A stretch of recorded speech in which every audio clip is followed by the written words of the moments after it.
backwards, noticing my sugarcane fielded dreams, harvested by hard laboring hands, crafting and cropping and holding hands, creating sexual relationships in order to Frankenstein ideas from past tense to future tense. I think, therefore I aren't, but without thinking, I'm in bondage to sensitivity. I'm gone with razor blade symphonies, where I travel along irrigation ditches. My veins give fertilization to these poems. Waking up is the drought of my origami fields, and you just set it ablaze. I'm sorry, I kicked you. I should like make you all be pretentious and like snap after my poems. You know, none of this clapping nonsense. I was told not to snap at the last one by Eric. What? Why? I'm just doing what I Eric don't said. mind. Eric said no snaps. Well, we're hipster pretentious people here, and we're gonna snap. If you don't know how to snap, that's your problem, not mine. All right, so this was a poem that I wrote really drunk at a friend's party, and then found out that all my friends suck. Vibes. Before you met me, okay. Soldier Boy, tell him that the world is a corrosion of sad motifs, yes, you can't laugh, of little boys waiting to grow up to be Barbie girls, flat below the waist, product produced, packaged in plastic, ready, willing to serve, to keep going along the factory line, not smart enough to sidestep the mold, incapable of even the slightest of thought. Reaction time is limited, slow to hours instead of seconds. Abilities obtuse to infinity, unstructured. Your incompetence is fractional, like Pluto being a satellite. Your mind is orbital, remnant of once great beings. But forever obscure and lost in lore aside whispers. All I really want is for you to notice me.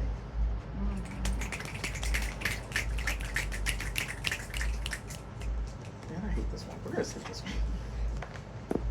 Take in moderation for good health.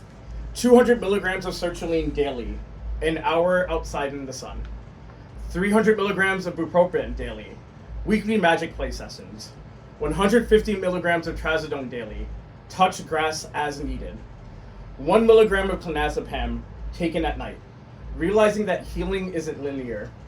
That stopping is a step forward. Take in moderation for good health.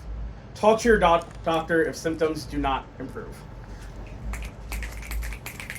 I do like snaps way more. I don't know why people don't like snaps. Super weird. So pretentious.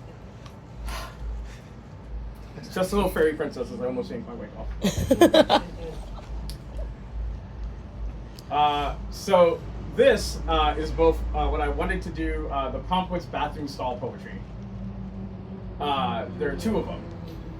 She kissed my neck, said things were wonderful as I gave her some cash. She kissed my lips, said things were fantastic as I drove her to work. She kissed between my thighs, said things were amazing as I lent her my car. I kiss a picture of us, say I'm miserable, because I was used, abused, and loved.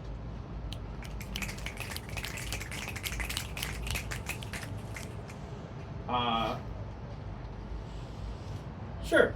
We'll actually skip the second one. I'm going to do the first poem that I did for the Lit Mag. It's called Lunar Manic Memento Mori in 3 parts. Part 1. Quiet are my thoughts when I find repetition in the action of moving the pen across the page, where there is no time, not thought of past, imperfection of present, contemplation of future. Just word after word after word, until it's done, until what is caught in my throat escapes my palm. Part 2. In the eternity between you said you loved me and the last time our eyes locked, I could fill books with the thoughts I've had on the ways I want to express how much I love you, because words aren't enough to encapsulate the safety that being in your presence gives. Part 3. My peace has been stolen, and like dreams deferred, I'm left standing here, heart empty, eyes dried red, wondering what it means to just exist, to live grounded in the present, away from the wounds of the past, with happiness on the horizon, solace and serenity on the wind.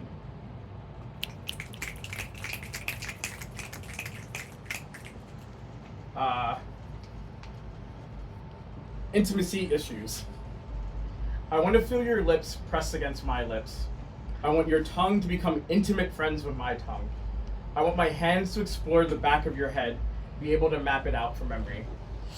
I just want you to be my one and only, even if only for tonight.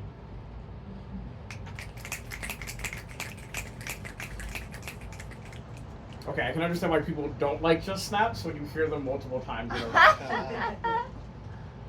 That one time I didn't tell you about. Breathe in and hold.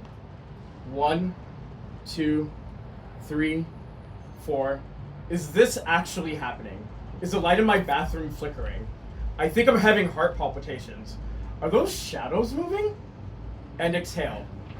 5, 6, 7, 8. Grounding. That's right. Name 4 colors you can see. Pink panties, a white bar of soap, black. Wait, was that spider always there? Green jeans, but I'm sure I washed them and put them away recently. I think my hand is shaking. Or maybe the room is shaking and my hand is steady.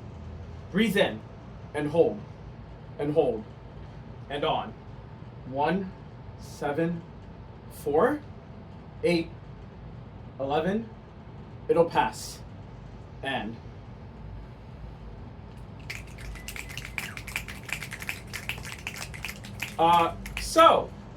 one of my favorite things about being racially ambiguous is that people tend to try to guess my ethnicity, and then when I tell them what my ethnicity is, they think I'm wrong. The other benefit of being racially ambiguous is that people make assumptions about what my religion is. One of my favorite things about having my Hebrew names as tattoos is I tend to get a lot of really fun interactions of either people wondering if I know what my tattoo says, or convinced that I'm appropriating Jewish culture. So this poem is a loose adaptation, but the book was better. Do you know what your tattoo says? This Israeli man asks me in the Barnes & Noble. They're my Hebrew names. I say plainly, and he looks blankly at me, challenging me to say aloud the words on my skin, bold black ink proclaiming loudly a part of who I am, a closed practice, a sacred text included in my lore. Chaim and Ahava, I say sharply, and the man chuckles and rhetorically asks me if I want to know his Hebrew name before he tells me it's just his name. There will always be this weird entanglement of my ethnicity, my gender, my religion, in which no matter what I say, my declarative statements ending in strong periods have hanging quotations, loosely lingering question marks attributed to them. And I remember that night I found out that I even had a Hebrew name while I was reconnecting with my estranged white mother, getting to share in this practice that the other Jewish girls I knew had in common, and being told I just couldn't appropriate Jewish culture. In the same tone used to tell people tell me I'm not really a woman, or in the same tone as, but you're like not black. Accusatory of falsehoods, pressing my authenticity as if I cheated on my test, as if my identity was a bad forgery. I wear my names proudly on my skin, displayed in ink outwardly proclaiming that despite how you interpret me, your translation will always be faulty. We got a couple more and then the other dope poets we'll get to read. Promise. 36 years under occupation. Can you stop for a moment, young man? My parents always said not to talk to strangers. I'm just a 9-year-old kid walking their dog around the block with a police car driving alongside me, unsure what I could have possibly done wrong. But we're not strangers, we're police officers. The man in the passenger side says earnestly, I don't trust them, don't trust why they want to talk to a boy and his puppy. I don't trust people I don't know. I tell them I don't know if they're really cops. I keep walking. I'm anxious as I walk up to my front door, anxious to ring the doorbell to let my family know I'm home. The cops just parked alongside the curb, not getting out of their vehicle, but not driving away.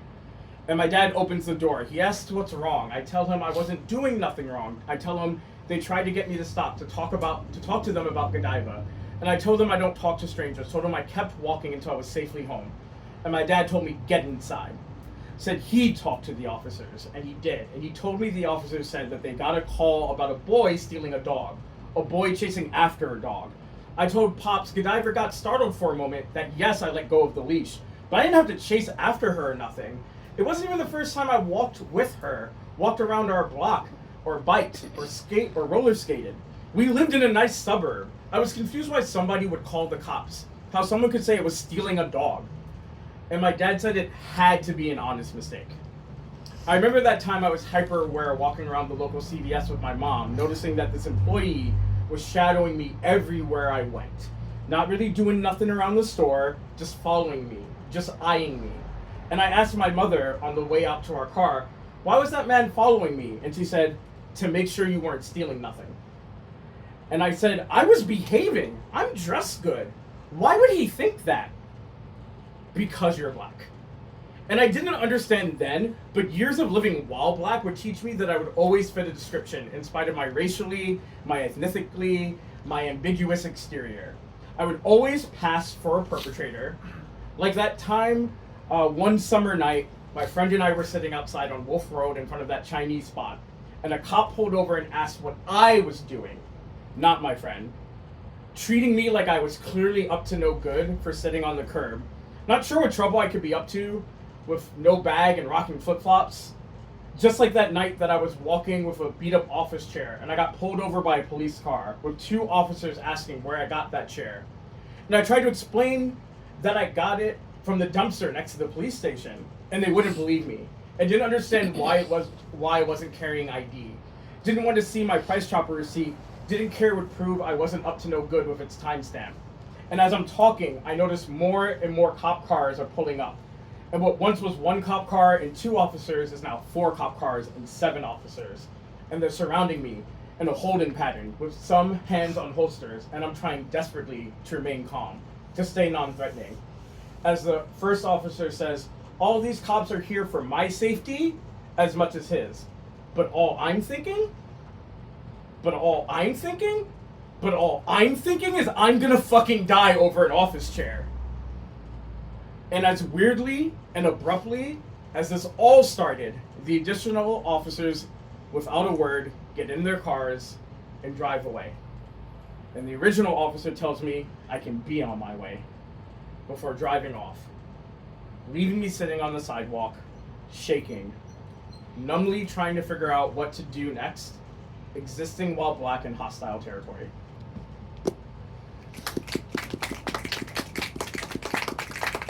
So TikTok is an amazing place where you can both see thirst posts, learn about a foreign language, and also get personally attacked if you're neurodivergent.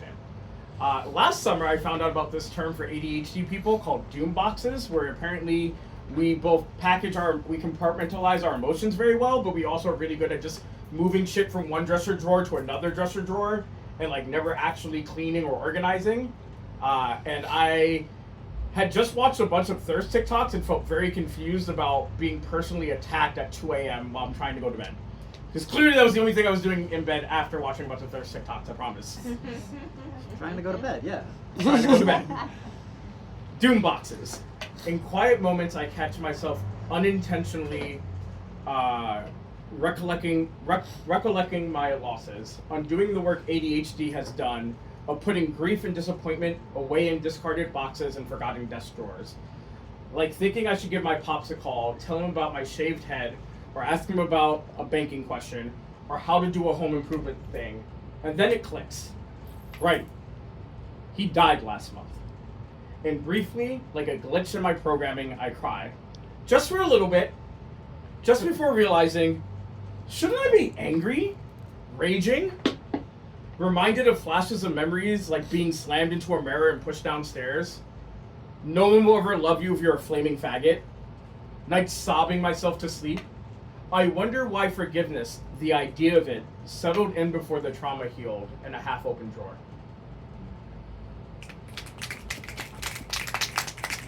Got one more. I'll never consider you a real girl because I was so mad when I felt I had been reduced to a wooden puppet, wishing and asking to be a real girl, looking for acknowledgement in other people, as if suddenly having passing privilege would be the magic needed to make me real. As if somehow, if I just grew my hair out, if I just only wore skirts and dresses, if I just put makeup on, if I just spoke softer, if I just carried a purse, if I just wore panties, if I just put breast forms in my bras, if I just tucked my penis away, if I just painted my nails, if I just did all of these things, I would earn enough girly points to change the M on my ID to an F and get she'd and heard more.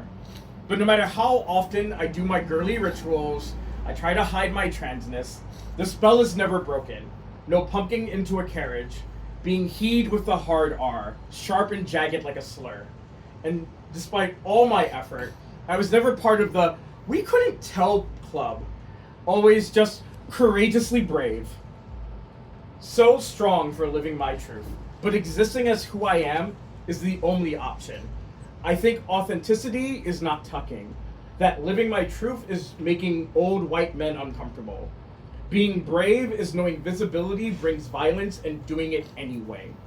When being a boy feels like my soul is on fire, like the time I had glass in my foot, every step painful, uncomfortable, jarring, unable to feel grounded. Like a colitis flare-up, pain straight from my core, unable to make peace with my body. As the discomfort is so intense, I'm in tears. An overwhelming weight that permeates everything. There isn't a strong enough metaphor for gender dysphoria.